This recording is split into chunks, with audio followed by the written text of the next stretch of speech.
Hello, good morning, my loving students of ninth E and F. In the last class, we learned about Bismillah Khan, how his performance training and how he got a chance. The first Independence Day, that is the 15th August 1947. Later, he became a renowned, famous musician and a true Indian. And the next, we are going to learn. In the last class, we noticed the opening of the All India Radio in Lucknow in 1938 came Bismillah's big break. He soon became an often heard Shahnai player on radio. Not on the stage. On the stage performance, there was a break, but we used to listen often, heard him playing on radio. When India gained independence on 15th August 1947, he became the first Indian to greet the nation with his Shahnai. And in the same paragraph, we came to know film director Vijay Bhatt was so impressed after hearing him play at a festival that he named a film after the instrument called Gunj Uthi Shahnai. Then he did for 2 more movies. Only that is film world. He did not have any interest in the film industry, as he found it that's just artificial. Artificiality is there, but performing on the stage is something natural. And he got many gifts, many rewards, awards from all over the world. Afghan king also invited him to his court and he played music over there, and he was given lot of gifts. Afghan carpets, very expensive. Then we will see the next paragraph number 9. Awards and recognition came thick and fast. Thick and fast means came flowing to him. Many awards. Then awards and recognition came thick and fast. Bismillah Khan became the first Indian to be invited to perform at the prestigious Lincoln Center Hall in the United States of America. He was invited to perform at the Lincoln Center Hall in the United States of America, and he was the first Indian to perform there. He also took part in the World Exposition in Montreal, in the Cannes Art Festival, and in the Osaka Trade Fair. So well known did he become internationally that an auditorium in Tehran was named after him. Taha Mosikyu Ustad Bismillah Khan. See, such an honor, such a recognition. He got many awards. He was the first Indian to be invited at the prestigious, very famous, prestigious Lincoln Center Hall in America. And Cannes Art Festival, he was invited. He also took part in the World Exposition in Montreal, in the Cannes Art Festival, and in the Osaka Trade Fair. So well known did he become internationally that an auditorium in Tehran was named after him. The people over there named an auditorium in his name. The name of the auditorium is Taha Mosikyu Ustad Bismillah Khan. Paragraph number 10. National awards like the Padma Shri, the Padma Bhushan, and the Padma Vibhushan were conferred on him. Conferred on him. Next para, in 2001, all the highest awards, Padma Shri, the Padma Bhushan, and the Padma Vibhushan.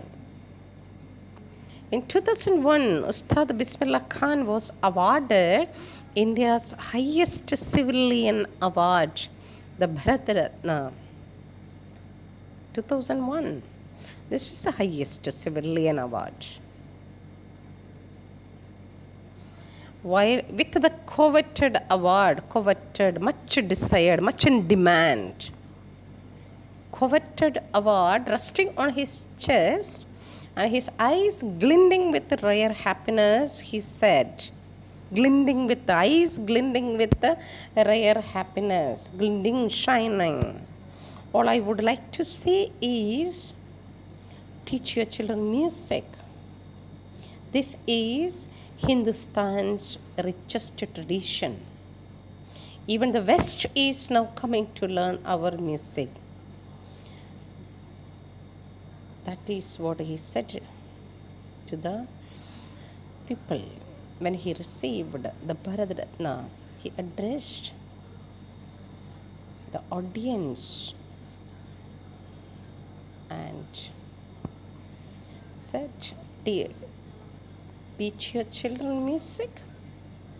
This is Hindustan's richest tradition. Music is considered as the richest tradition of our country. I said this also, even the West is now coming to learn our music. And being an Indian, everyone must learn, those who have talents. Then, in next para, in spite of having travelled all over the world, Khan Saab, as he is fondly called, everybody called him Khan Saab, fondly, with love, people called him Khan Saab, is exceedingly, in spite of having travelled all over the world, is exceedingly fond of Benares and Dumraon, and they remain for him the most wonderful towns of the world. He travelled all over the world, but no place was there better than Benares and his native place Dumraon. And they remain for him, these two places, for him, the most wonderful towns of the world. A student of his once wanted him to head a Shehnai school in the USA, and the student promised to recreate the atmosphere of Benares by replicating the temples there. By replicating, making small, even the town, they want to make the town the same way it is there in India, but stay there. But he said no. One of his students promised him to recreate the atmosphere of Benares by replicating the temples there, installing temples over there. Just to see. But Khan Saab asked him if he would be able to transport River Ganga as well. River Ganga is very significant in his life. We learned that. With the flowing water of River Ganga made him find such ragas and no one could do. Then he asked him whether he would be able to transport River Ganga there in America. Later he is remembered to have said, that is why whenever I am in a foreign country, I keep yearning to see Hindustan. Yearning to see. Yearning. keep on dying for. He wanted to come back to India to see Hindustan. While in Mumbai, I think of only Benares and the Holy Ganga. And while in Benares, I miss the unique Mata of Dummeron, his native place, Dummeron, the temple, the serenity of the place, everything he misses. When he is in a foreign country, he wants to come back to see Hindustan. When he is in Mumbai, he thinks only of Benares and the Holy Ganga. And when he is in Benares, he misses his native place, unique Mata of Dummeron. Then, next stanza, in between it is given a little note. Shekhar Gupta, when partition happened, didn't you and your family think of moving to Pakistan? It's from a newspaper, Reader's Digest newspaper clipping. Shekhar Gupta asked him, when partition happened, didn't you and your family think of moving to Pakistan? Then Bismillah Khan replied, God forbid me, leave Benares. God, please forgive me. Even to think that is a great fault, like he felt. Leave Benares? Never. I went to Pakistan once. I crossed the border just to say I have been to Pakistan. I was there for about an hour. I said namaskar to the Pakistanis and salam alaikum to the Indians. I had a good laugh. He doesn't want to stay there. For half an hour, he stayed there, came back to India. He can never think about leaving his own country, India. This clipping is given, article is given just to know how much he was patriot. Such a patriot he was. Patriot, loving his own country. Last para, Ustad Bismillah Khan's life is a perfect example of the rich cultural heritage of India. His life is the best example, exact, perfect example of the rich cultural heritage of India, heritage related to the tradition of India. One that effortlessly, easily accepts that a devout Muslim like him, devout, very strong believer in his religion, and obeyed its laws and followed its practices. Such a fellow can very naturally play the Shahnai every morning at the Kashi Vishwanath temple, being a Muslim. He was such a perfect example of the rich cultural heritage of India. Such a fellow like him, a devout Muslim like him, can very naturally play the Shahnai every morning at the Kashi Vishwanath temple. And Khan passed away, Ustad Bismillah Khan passed away on 21st August 2006 at the age of 90 after a prolonged illness, old age sickness. He was sick for a long time.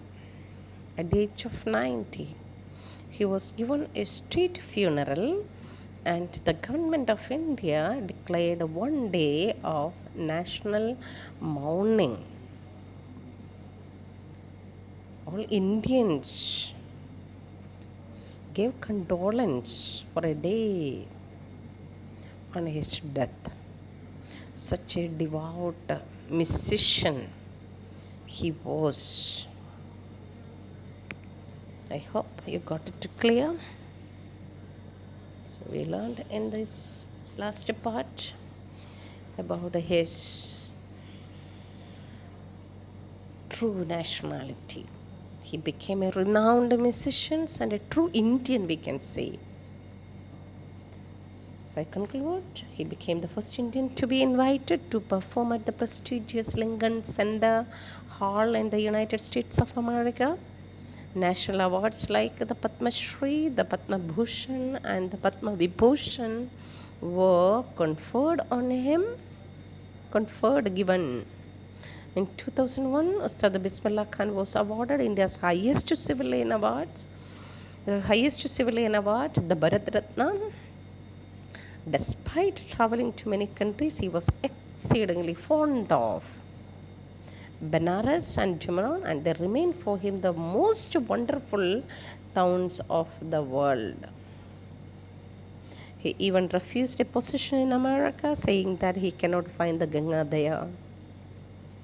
Whenever he was traveling abroad, his heart kept aching, paining for his homeland. Got it clear? I'll give you the questions of this part and learn the answers. Clear? Read the chapter again and again. Clear? From this part we come across so many important questions. Why did Aurangzeb ban the playing of the Pankhi? What's the difference between Shehnai and Pankhi? And where was the Shehnai played traditionally? And how did Bismillah Khan change this? And when and how did Bismillah Khan get his big break when he got a job in All India Radio? And where did Bismillah Khan play the Shehnai on 15th August 1947? Why was the event historic?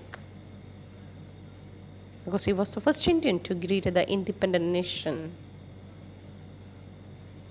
Then why did Bismillah Khan refuse to start a Shehnai school in the USA?